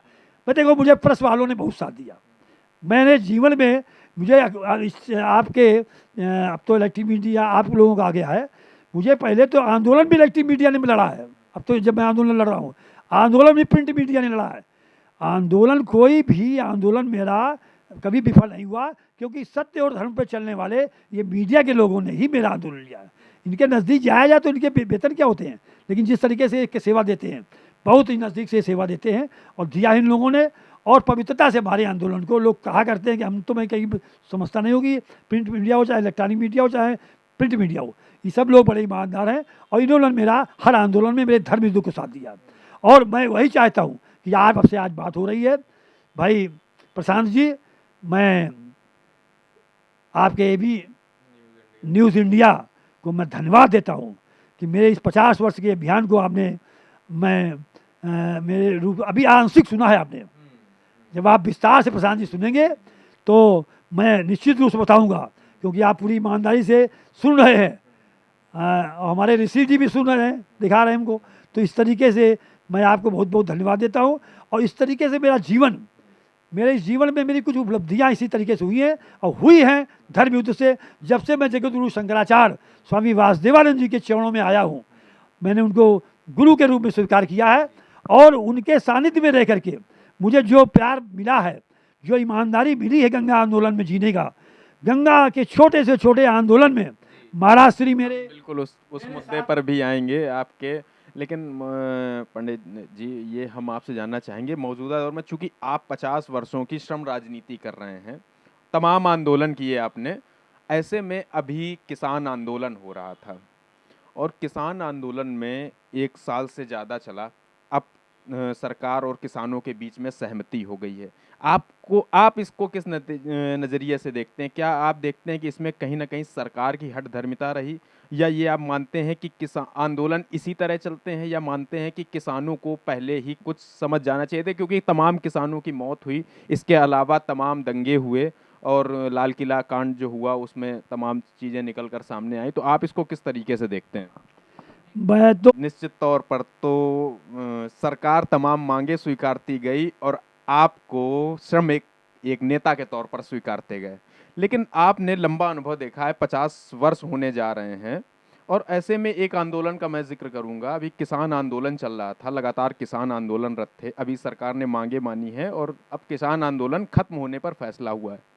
आप इसे किस रूप पे देखते हैं? क्योंकि ये 1 साल आंदोलन चला, दिल्ली में लाल किला एक कांड हो गया जिसमें तमाम वाद विवाद की स्थिति उत्पन्न हुई, इसके अलावा तमाम सैकड़ों किसान मर गए। आपको लगता है क्या ये सरकार की हठधर्मिता थी, या ये किसानों को और सरकार को कुछ बीच का रास्ता निकालना चाहिए था, या आप इसको इस रूप में देखते हैं कि आंदोलन इसी तरीके से चलते हैं? आप पूरे इस आंदोलन को किस तरीके से देखते हैं?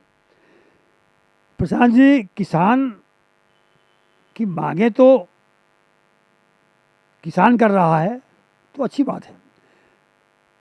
महेंद्र सिंह टिकैत हमारे साथ में आंदोलन करते थे, वो किसान आंदोलन करते थे, मैं राज्य कर्मचारियों आंदोलन करता था। महेंद्र सिंह टिकैत भी वो समझौतावादी थे, जिद करते थे, लड़ते थे, हमारी तरीके से लड़ते थे, समझौतेवादी थे।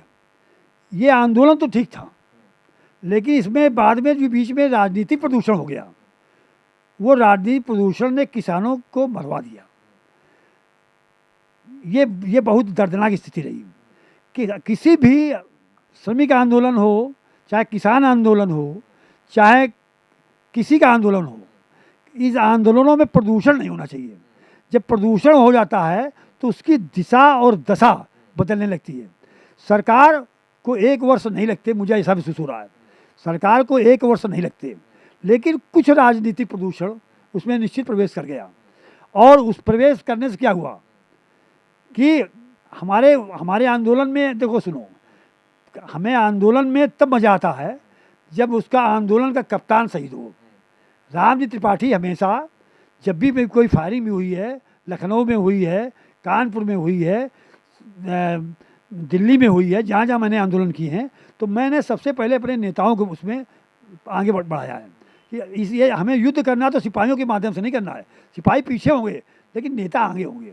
मरना तो हमको है, हमको मरना चाहिए, क्योंकि आंदोलन का नेतृत्व तो हम कर रहे हैं, हमें नेतृत्व करना है, हमें अब मरना है, हम पहले मरें, शहादत दें, ये हमारी भावना होनी चाहिए।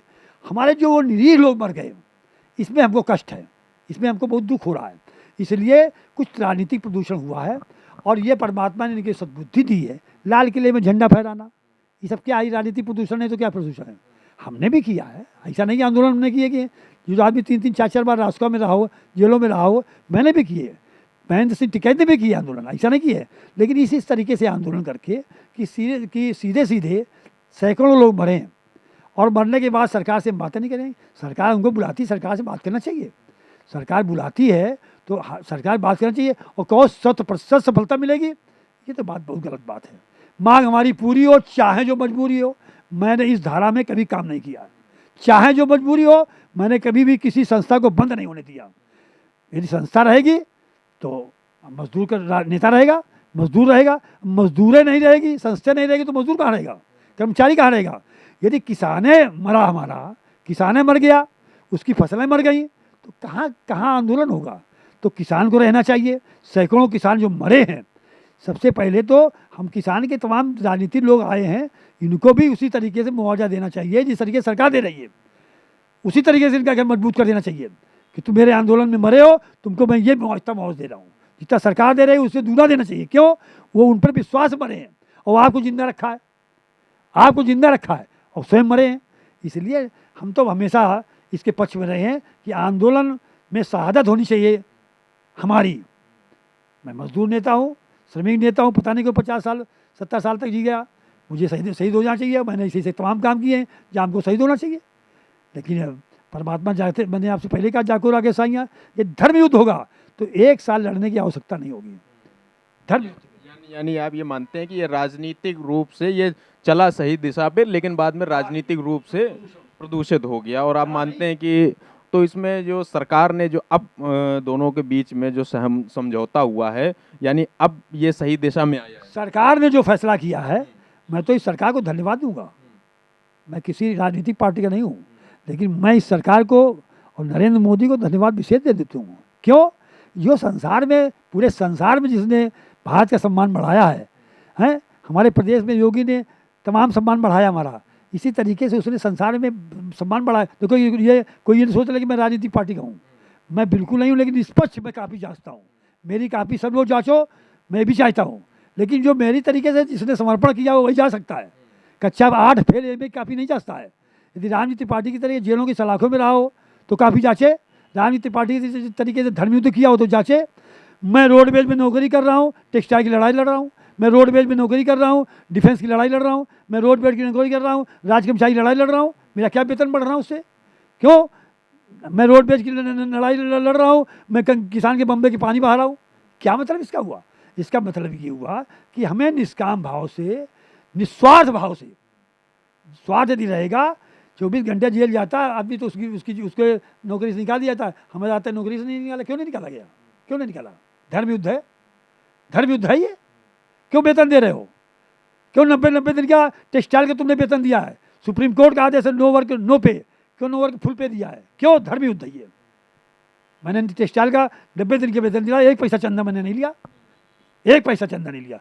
कोई कह दिया मेरे सामने 1 पैसा चंदा खाया उनकी पार्टी। आप मानते हैं कि जो मोदी और योगी जी की जो सरकार है, मोदी जी का ही फैसला कि इन्होंने किसानों को आगे नहीं मरने दिया, आगे इस राजनीतिक प्रदूषण से मरने नहीं दिया, ये दूरदर्शिता का जो परिचय दिया है, इसलिए बधाई के पात्र है, धन्यवाद के पात्र है। और ये दूरदर्शिता एक नायक को होनी चाहिए जो नायक के पास है। और हमें तो यही है, हर राजनीतिक पार्टी को राजनीति पीछे करना चाहिए और राज पहले होना चाहिए।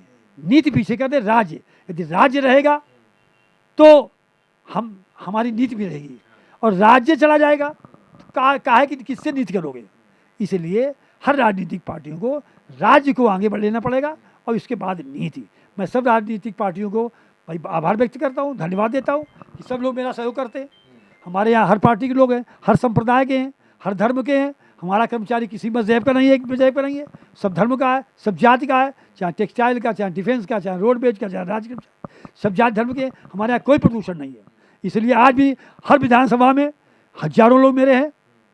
हाँ, जो सही काम करता है मैं उसको समर्थन दे देता हूँ, जो सही काम करता है चाहे जिस पार्टी का हो मैं उसको समर्थन दे देता हूँ, और जीतता है वो, क्योंकि मेरे हर घर में मेरा एक व्यक्ति बैठा हुआ है। 2022 में पंडित जी किसको समर्थन देने जा रहे हैं? हाँ, मैं काफ़ी जांच रहा हूँ, इस समय भी काफ़ी जांच रहा हूँ। यदि काफ़ी जांचने में जो प्रत्याशी अपने विधानसभा में हमारे इस धर्म युद्ध के साथ जुड़ा है, हर हम धर्म युद्ध के साथ, हम उसको देंगे। जैसे आजकल हमारा लाइव मैनिफेस्टो है।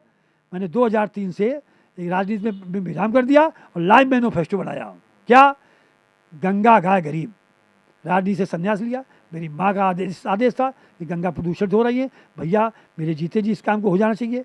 तो उनकी 90 वर्ष की आयु थी, उन्होंने मुझे इस तरीके से आदेश दिया। मैं कूद पड़ा और कूदने के बाद में परिणाम ये हुआ कि मैंने गंगोत्री से गंगा सागर तक धरने, प्रदर्शन, अनशन सब किए और सफलता आज ये मिली कि हमें अविरल गंगा और निर्मल गंगा जब हम स्नान करते हैं तो हमको बहुत सी उसमें मिलता है, इसमें सफलता मिलती है। यानी गाय और गंगा और गरीब गाय के लिए मैं योगी को धन्यवाद देता हूँ कि 100 गाय प्रतिदिन कटती थी यहाँ पे। मैं तो प्रैक्टिकल वाला हूँ, तो थ्योरी पर विश्वास नहीं रखता हूँ। पर अब हम राजनीतिक रूप से आ चुके हैं। मैं उस चौपाई को हमेशा रखता हूँ कि जो परमात्मा करता है वही सब होता है, तो मैं तो उसी को स्मरण करके ही करता हूँ। तो परमात्मा मुझको माध्यम बताता है कि सत्य की लड़ाई लड़ते रहो। तो मैं किसी से बधा नहीं हूँ। मैं सत्य की बात है कि योगी ने जो सैकड़ों गौवंश कटता था, वो सैकड़ों गौवंश को योगी ने रुकवाया कटने से। और हम सबकी जिम्मेदारी है, जैसे अभी मेरे यहाँ पे गवर्नर साहब गए थे नाइक जी, और उन्होंने देखा कि मेरे पास गौवंश है, अपनी क्षमता के अनुसार है। मैं ये नहीं कहूँगा कि 10,000 है, 20,000 है, लेकिन मेरी क्षमता के अनुसार है। मैं अपने नैतिक जीवन में अपने खुद ड्राइवर न रखे खुद गाड़ी चलाता हूँ, लेकिन उन गायों की सेवा होती है। आज जिसके पास गाय रखने की क्षमता है वो हमसे मिल ले, हम उसको रहने के स्थान देंगे, खाने की व्यवस्था करें। हम सैकड़ों ने हजारों गौवंश को रख सकते हैं। इसलिए योगी ने जो गौवंश को कटने से बचाया है, तो योगी भी बधाई का पात्र है बहुत बड़ा कि गौवंश कटने में बचाया। हमारी सबकी नैतिक जिम्मेदारी ऐसी है। जैसे हमने दिव्यांग गौधाम बनाया है, गौशाला बनाया है, हम उन लोगों के जन्मदिन संस्कार बनाते हैं। हम संस्कार पे काम कर रहे हैं कि लोगों के संस्कार रहेंगे, माता पिता और गुरु को मानते रहेंगे तो जीवन में कभी अभाव महसूस नहीं होगा। आप कह रहे हैं कि योगी जी ने गौवंशों को कटने से बचाया है, लेकिन ग्रामीण इलाकों में एक इसी बात को लेकर रोष है कि कटने से तो बचा लिया, लेकिन आज जो किसान है जिनके खेत हैं ग्रामीणों के, वहाँ पर आवारा पशु एक बहुत बड़ा मुद्दा हुआ है। वो लोग कह रहे हैं कि आवारा पशु खेत चर जाते हैं। देखिए प्रशांत जी, वो आवारा पशु कोई तमिलनाडु से नहीं आ रहे हैं, गुजरात से आ रहे हैं। वो आवारा पशु हमारे ही गाँव से आ रहे हैं। हमने अपने गांव के ही जानवरों को, गौवंश को पाला है। वहाँ हमने अपनी गौरी लखा में अपने गांव के ही आसपास के गौवंश को पाला। मैंने एक गौवंश को खरीदा नहीं है, पाला है। तो मैं तो सबसे घटिया किस्म का आर्थिक रूप से व्यक्ति हूँ, लेकिन सबसे बड़ा रईस हूँ कि मुझे इतने गौवंश पालने का सौभाग्य मिल रहा है। लेकिन जिनके पास अभी 2000 के जब नोट बंद हुए तो तमाम नोट हमें नदियों में, नालों में बहते हुए मिले, पड़े फेंके गए हैं। उन लोगों को सद्बुद्धि दे कि एक आदमी कभी गौवंश को कटने से नहीं रोक सकता था। ये सरकार के अलावा कोई नहीं रोक सकता था। कोई भी व्यक्ति कितना बड़ा तानाशाह, धन्ना सेठ, पैसे वाला हो, भामाशाह हो, लेकिन वो कटने से नहीं रोक सकता था। ये सरकारी तंत्र ही रोक सकता है कानून से। उन्होंने एक ऐसा काम किया, कटने से रोका, बहुत बड़ा काम किया। हमें पालना चाहिए, ये काम हमारा है। आप लाइए मेरे पास गौवंश, मैं रखने की व्यवस्था करता हूँ, आप चारे की व्यवस्था करिए। लेकिन सरकार ने ये बात भी कही थी, उन्होंने कहा था कि हम गायों को कटने से रोकेंगे और जो आवारा पशु हैं जो लगातार रहे हैं उसके लिए गौशाला बनाए जाएंगे। बनाएगी नहीं, बना रही है। आज मेरे पनकी में ही हजारों गौवंश यहाँ पे संरक्षण प्राप्त हो रहा है। आज लाखों गौवंशों का संरक्षण हो गया है। लेकिन भूसा चोरी करने वाले चोरी करेंगे, उसमें रामजी त्रिपाठी क्या करेंगे और योगी क्या करेंगे? उनको शर्म आनी चाहिए। गायों का चारा उसको मिलना चाहिए। आज जो गौवंश संरक्षण हो रहा है पूरे विश्व में उत्तर प्रदेश पहला निकला कि जिसने गौवंश को संरक्षण प्रदान किया है। लेकिन तमाम ऐसे भी क्षेत्र हैं जहां पर ग्रामीणों से यदि आप बात करते हैं तो कहते हैं गौशाला के नाम पर टीन शेड लगा या त्रिपाल लगी, कुछ दिनों बाद में जिलाधिकारी आए, उन्होंने निरीक्षण किया और बाद में हट गया। एक और दूसरा, गौशालाओं की स्थिति भी किसी से छिपी नहीं है। कई गौशालाओं की अभी स्थिति ऐसी है कि गाय वहां मर गई, उनको चारा नहीं मिला कई दिनों। जो लोग अपना भूसा बेचते हैं और उनके पास आय के स्रोत हैं, संपन्न हैं, उनसे मेरा करबद्ध निवेदन है कि वो अपने भूसे को बेच करके आप विलासता जीवन को मत जिए।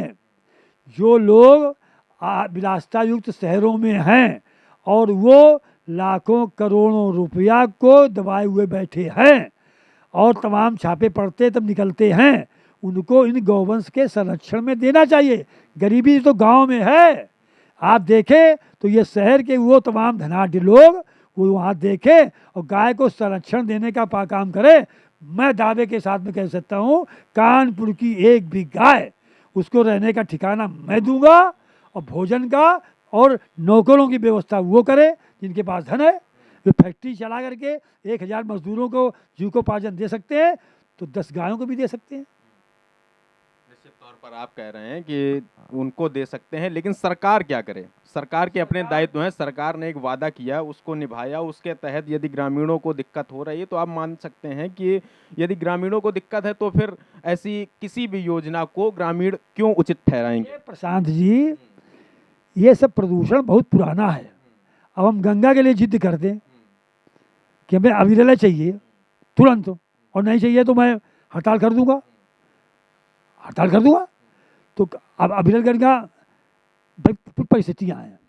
वो ये रोग आज के थोड़ी है, ये रोग अनादिकाल का है। ये ब्रिटिश जमाने के फीस के पहले का रोग है ये, कि नाले सब गंगा जी की तरफ ढाल थे, सब नाले गंगा जी में जाते थे। अब गंगा जल कम हो गया इसलिए गंगा जी में नाले दिखाई पड़ने लगे। तो ये भी हमारा चिंतन करना होगा कि ये रोग को कोई ठीक करने के लिए बढ़िया डॉक्टर आया है तो हमें उसकी मदद करनी चाहिए, हमें जिद नहीं करना चाहिए। बांध वहाँ पे हैं 31 बांध हैं, 350 बांध प्रस्तावित थे और वो प्रस्तावित बांध कहीं चलते होते तो एक भी बूंद गंगा जल यहाँ नहीं होता। तो वो प्रस्तावित बांधों का काम रुका हुआ है। तो ये उपलब्धि कम हमारे बने, ये भी तो उपलब्धि बहुत बड़ी है। तो ऐसे समझौते करने होंगे। इसी तरीके से गाय का है, गाय हमसे कटने से रोकी गई। आज हमारे सामने देखते थे, बगल में हमारे गांव के बगल में एक मुस्ता गांव था, वहाँ पे भ्रूण की हत्या होती थी। भ्रूण गाय, उसी को काटते थे ये लोग। भ्रूण गाय जिसके पेट में बच्चा होता था और उसके मांस को बेचते थे बाहर, उस भ्रूण को। आज वो भी बचा तुम्हारे सामने है। आज तो हम, गाय हमारी माता है, कूड़ा करकट खाता है।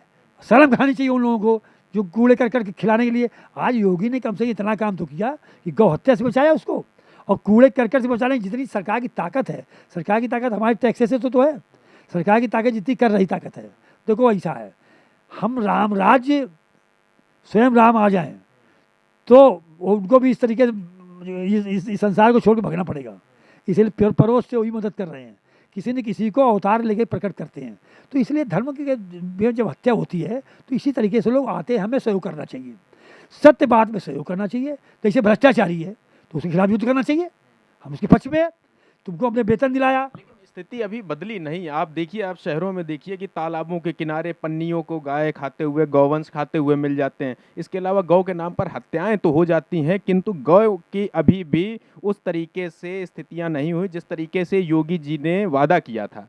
और दूसरा ये कि यदि कोई भी पशु हो, आवारा पशु हो, यदि वो घूम रहा है तो उससे आम जन को दिक्कत हो रही है, तो उसके लिए सरकार को कोई ठोस नियम या ठोस कायदे, कुछ कानून बनाने चाहिए थे। जागरूक हमको होना पड़ेगा। अभी चुनाव आ रहा है, हम करोड़ों रुपए चुनाव में खर्च करते हैं। प्रशांत जी, बड़ा गंभीर विषय है आपने दिया हमको, है आपने बहुत गंभीर विषय दिया। अब इसको ठीक से आप सुनिए, और श्रोता लोग जो सुने आपके चैनल सुनेंगे वो भी ठीक से सुन लें कि एक बड़ा महत्वपूर्ण विषय आ गया ये कि अभी चुनाव आ रहा है, करोड़ों करोड़ों का खर्चा होगा। दिखाने के लिए कुछ दिखाएं, लेकिन करोड़ों करोड़ खर्चा होगा। चुपचाप दे आते वोट देने के लिए, मलिन बस्ती फल तमाम जगह, शराब में ये वो। मैं तो चुनाव लड़ चुका हूँ, मैंने हर चीज़ को प्रैक्टिकल देखा है। मैंने भी वो देखा है कि किस तरीके से चुनाव होता है, इसलिए मैं जानता हूँ। अब वो करोड़ों करोड़ देख करके भगवान को हाजिर नाजिर मान करके यदि आप उस गरीब हमें गौ माता के लिए उसका दशांश भी दे दें, ये चुनाव लड़ने वाले जिनको टिकट नहीं मिलती वो, जिनको मिलती वो ज़्यादा दे दें, तो मित्र चुनाव भी जीतेंगे, समझ रहे हो, और इतना पैसा भी खर्च नहीं होगा। धर्मार्थ करने से कार्य बढ़ेंगे, आप कह रहे हैं। खैर, गाय की बात हो गई, बात गंगा की। गंगा में लगातार नमामि गंगे के तहत मोदी सरकार काम कर रही है। आप जी, आप क्या मानते हैं कि पिछले 7 वर्षों में कितनी गंगा बदली है? पुरानी स्थिति बड़ी गंभीर थी, क्योंकि मैं नित्य 18 साल से गंगा स्नान कर रहा हूँ। नित्य 18 साल में मेरे 18 अवकाश भी नहीं, भगवती कृपा से हैं। चाहे गर्मी हो, चाहे सर्दी हो, चाहे बरसात हो, सूर्योदय के पहले हमें गंगा जी मिल जाती हैं। स्नान करके यहाँ से 21 किलोमीटर पड़ता है बिठूर, पनकी से हमारे, मुझे मिलती है, उनकी कृपा है। और वही गंगा आंदोलन वही कर रही हैं। उन्होंने ही मोदी को भेजा है, उन्हीं ने बनारस के लिए मोदी को चयन किया है, उन्होंने ही मोदी के लिए नमामि गंगे की व्यवस्था भेजी है। और नमामि गंगे में कौन कितना डकार रहा है उसको वही वो व्यक्ति गंगा के लिए कानपुर में आया था। मैंने, ये मेरा प्रस्ताव था, मेरा प्रस्ताव मैं तो गंगा जी से करता हूँ। अब ज़्यादा बातें करूँगा तो लोग अपने राजनीति सब कहेंगे कि मैं प्रस्ताव गंगा जी से करता हूँ। गंगा जी से मैंने एप्लीकेशन लगाई कि मोदी जी को यहाँ होना चाहिए। सर्वाधिक प्रदूषण गंगा जी का कानपुर में है। यहाँ पे हजारों करोड़ लीटर सीवर का पानी गंगा जी में जाता है। यहाँ पे सीवर का और टेनरियों सहित तमाम कारखानों का, तो सबसे ज़्यादा आंदोलन हमने यही शुरुआत की थी, तो यहीं जाना चाहिए। एक 16 सहायक नदियाँ हैं, उसका पानी जाता है। तो मोदी जी की इसी से मैंने गंगा जी से प्रार्थना की कि मोदी जी को इसका बहुत ही सत्यापन करना चाहिए। तो हमारे साथियों ने गंगा बैराज पे ही उनका प्रोग्राम लगा दिया। यदि जाज बम लगा देते तो ज़्यादा ठीक था, तमाम नाले वहाँ गिर रहे थे। भाई कुछ लोग गड़बड़ सड़बड़ करते हैं, इनको गड़बड़ सड़बड़ नहीं करना चाहिए। चमक धमक दिखानी, उन्हें दिखाना था कि भाई यहाँ पे तो कोई नाला गिर नहीं रहा है, यहाँ दिखा देंगे तो अटल घाट बना करके तो ठीक ठाक हो जाएगा। खैर ठीक है, जो भी परमात्मा सद्बुद्धि दे, लेकिन हम पवित्रता चाहिए हमको। हम पवित्रता से जीना चाहते हैं और पवित्रता से मरना भी चाहते हैं। तो आज इस पवित्र आंदोलन में गंगा गाय के लिए मैंने अपने जीवन को समर्पित किया है। हर व्यक्ति जिस भी को भी चाहे हमको ईमानदारी मार सकता है, शरीर को मार ले सकता है। क्यों?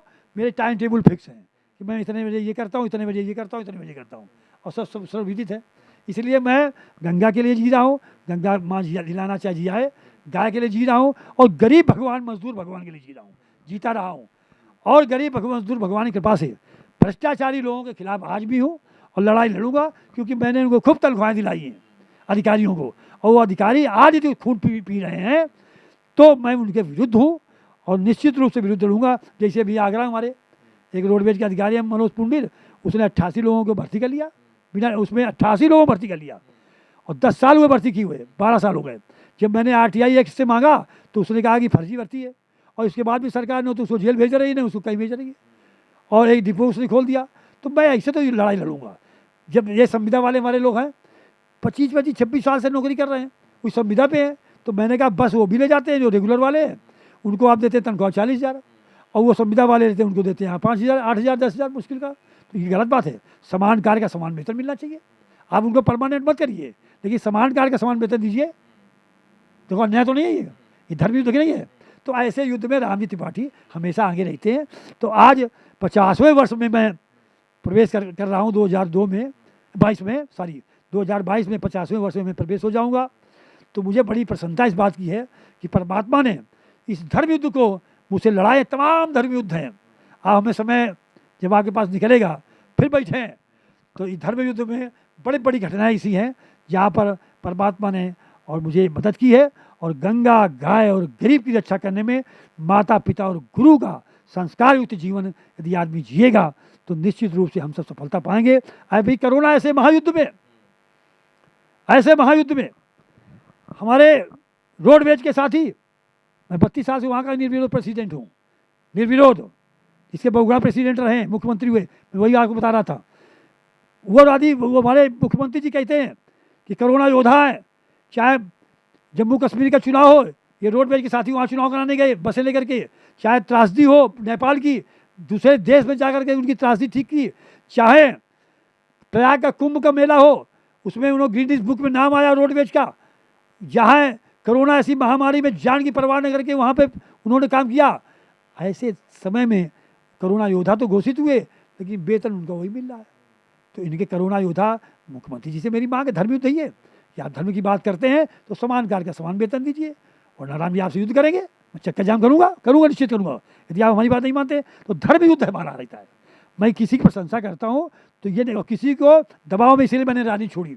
राजनीति करता तो मुझे निश्चित रूप से दबाव रहता, तो मैं तो वो तो नहीं करता हूँ। भविष्य में कभी अब राजनीति में आएंगे? करूँगा नहीं, और अपने औलाद को भी नहीं करूँ। तो वो भी गंगा गाय गरीब में लगा हुआ है, वो भी गंगा गाय गरीब में लगा हुआ, सारे मजदूरों का नेता, राष्ट्रीय सचिव भी है, और सब जगह काम कर रहा है बाकायदा। जो पवित्र कार्य करेगा, चाहे जिस राजनीतिक पार्टी हो, चाहे राजनीतिक विधायक के चुनाव लड़ रहा हो, सभासद के चुनाव लड़ रहा हो, मैं तमाम सभासद बना देता हूँ, मैं तमाम विधायक बन जाते मेरे उससे, क्योंकि उसमें कुछ वोट देने पड़ते हैं, हमको दिलाने पड़ते हैं। तो कुछ वोट दिलाने में मेरा पूरा अधिकार है। मेरा मजदूर, मेरा कर्मचारी, मेरा शिक्षक, मेरा भाई मेरे परिवार से बढ़ के है। जब मेरे ऊपर राष्ट्र ऐसी धाराएं लगती थी, तब लगती है, तो मेरे परिवार मुझको नहीं निकाल सकता है। मेरे पिताजी ने कहा मेरे बड़े भाई से, तुम थाना इंचार्ज हो, राष्ट्र तो तुम्हारे ही भाई ने लगाई होगी। तो बोली भाई लगाई तो है पिताजी, लेकिन मैं निकाल नहीं सकता हूँ। तो निकाल कौन सकता है? जिसके लिए मैं लड़ रहा हूँ, जो हमारे लिए मजदूर लड़ रहा है, कर्मचारी लड़ रहा है, वही निकाल सकता है। वही अनशन करता है, वही हड़ताल करता है, वही प्रदर्शन करता है, वही मेरे लिए मरता है, वही मेरे साथ में जीता है। तो मैंने भी तमाम लाठियाँ चटियों पे सोते सोते, अब तो मेरी चटियों पे सोने की अभ्यास ऐसी बन गई है, तो मुझे कोई आपत्ति नहीं है। मैं धर्म युद्ध में मुझे आजीवन कारावास कोई दे दे तो मैं तो भाई उसका ऋणी रहूँगा। मैं वही भजन करूँगा, उस परमात्मा का ऋण उतारूँगा कि मनुष्य रूप में आपने हमको जन्म दिया और ऐसा शुद्ध काम करने के लिए अवसर दे दिया।